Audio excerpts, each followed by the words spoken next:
Senhor ministro Flávio Dino, o senhor tem decepcionado os brasileiros, frustrado as pessoas que lhe confiou esse cargo e, obviamente, nós temos divergências gigantescas politicamente e ideologicamente. Mas eu não torço pelo teu fracasso. Afinal de contas, o teu fracasso significa, ou deveria significar, o sucesso do crime organizado, o sucesso da milícia, o sucesso do roubo, do furto, do assassinato. E eu sei quem são as vítimas, no fim das contas, desse crime, que é a população brasileira em geral. E eu também não serei aqui leviano, assim como eu acredito que vocês são, em colocar toda a culpa de todo o crime nas suas costas. Até mesmo porque eu sei que vocês fazem isso com o seu opositor político. Diga-se de passagem, Jair Bolsonaro. Mas é evidente que o seu trabalho, ou a falta do seu trabalho, tem gerado consequências. Por exemplo, o homem que deveria ser o mais odiado pelo crime organizado, entra em um local dominado pelo crime organizado, que é, por exemplo, o Complexo da Maré. E como explicar isso para um cidadão comum brasileiro? Porque a esquerda, que odeia o Bolsonaro, ainda assim, ela confessa de que o crime odeia ele. E odeia, inclusive, o ex-ministro da Justiça, Sérgio Moro, que inclusive teve ameaças, né, de matar a sua família. Pelo que me parece, o senhor não demonstra nenhum ofensivo potencial ao crime, nenhum risco a eles. Afinal de contas, quando você olha a sua contundência com relação ao dia 8, e de fato, quem errou tem que ser punido, mas um cidadão comum brasileiro, ele pesquisa lá as suas declarações, por exemplo, no Twitter, né, uma mídia que o senhor gosta de falar, e gostaria que o senhor prestasse atenção, porque eu prestei atenção no senhor. Ouvir a verdade deve ser complicado, né, senhor ministro? Mas se puder parar meu tempo, que o ministro está incomodado com alguma coisa. Se puder parar meu tempo, por gentileza. Interrompe o tempo um minutinho. O ministro está dizendo aqui que está fugindo da pauta. Eu já expliquei aqui como que eu conduzo essa comissão. Só um minuto. O deputado é livre para falar o que quiser e o ministro responde o que quiser. O deputado pode falar sobre qualquer assunto. Então, deputado Nicolas. É a primeira vez que eu vejo um ministro sem medo de ir na maré, mas com medo de perguntas. Enfim. Voltando aqui ao tema, senhor ministro. O senhor é muito contundente com relação à baderna que ocorreu aqui no dia 8.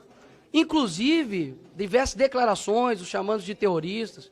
E um cidadão comum brasileiro verifica isso, por exemplo, no seu Twitter. Mas eu peço ao povo brasileiro que coloque lá PCC. Vai ter 2 menções somente. Inclusive defendendo, dizendo que não há nenhum atrelamento entre o PCC e PT. Quando você pesquisa lá Comando Vermelho, não há nenhum tipo de menção no seu Twitter sobre Comando Vermelho. E isso causa uma estranheza muito grande. Uma pessoa que tem uma contundência muito grande para ir para cima de baderneiros, que de fato acredito que são, mas não dá nenhum tipo de declaração contundente, como, por exemplo, o maior crime organizado que há no Brasil, que é o PCC. Nós vemos o tipo de foco do senhor, para mim é muito estranho, muito difícil de explicar, confesso. Quando, por exemplo, nós temos aviões sendo atirados pelo crime organizado no Rio de Janeiro, você tem 35 ônibus pegando fogo, e a tua prioridade é processar o influenciador porque ele ofendeu, lhe chamando de gordola. Quando nós olhamos tudo isso, é muito difícil de explicar. É muito difícil de explicar.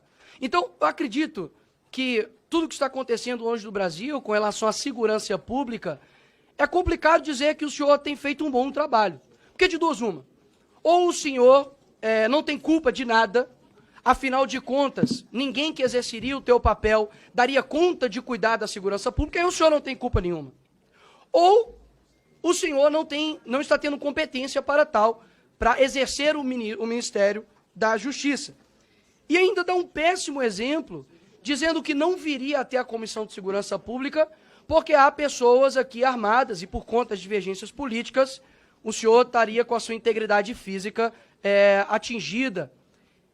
Isso fere não somente aqui o parlamento, mas além de tudo de ser uma mentira. Porque os deputados não vêm aqui trabalhar armados, senhor ministro. E o senhor sabe disso, ou ao menos deveria saber, como o senhor gosta de insinuar para as pessoas. Agora, quando nós olhamos para para os outros demais acontecimentos, a tua eloquência, o teu discurso, a tua fala, né, o teu deboche, o teu desrespeito, vem perdendo a graça. Inclusive até a própria velha mídia tem te descrito o senhor como animador, né, de auditório. Porque o teu discurso, ele não sobrepõe a realidade das pessoas, horas. A realidade que vê um ministro focando em fiscalizar a oração de pastor, mas não vê um ministro atuante no que se diz respeito aos crimes que estão acontecendo no dia a dia. Ou seja, eu não estou aqui para poder torcer pelo teu fracasso, ministro Flávio Dino. Eu estou aqui para poder deixar bem claro que as suas declarações, e por mais que faça uma ginástica mental absurda, de que vocês precisam interpretar, é sempre nós, né? É como se o ministro fosse um iluminado. Ele sempre sabe de tudo e nós, meros seres abaixo de humano, precisamos interpretar o que o ministro diz. Afinal de contas, só ele entende o que ele diz. Até mesmo porque quando ele diz que a Polícia Federal está a serviço da sua causa Lula e do Brasil, aí o senhor diz que é um mero dificuldade de interpretação nossa. Eu digo o contrário. As suas ações demonstram que o senhor tem feito com a Polícia Federal o que vocês acusavam de Jair Bolsonaro fazer na Polícia Federal. E agora nós temos uma brusca absurda de apreensão de cocaína e maconha, por exemplo.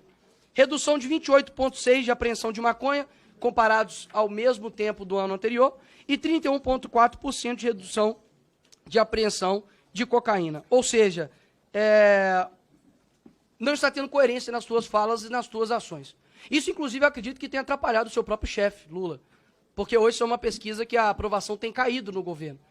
Eu não sei quem te assessora ou se é da sua cabeça, mas essas declarações não têm ajudado o teu próprio governo, porque eu tenho certeza que a pauta número 1 no Brasil é a segurança pública. Ou seja, quando a pessoa vai trabalhar e ver um ônibus queimado, e vê lá, coloca no Google, Dino processa, e vê que não tem nenhum tipo de atuação contra, de fato, crime organizado, mas somente o trabalho padrão já da Polícia Federal, que tem feito, a pessoa sente-se frustrada.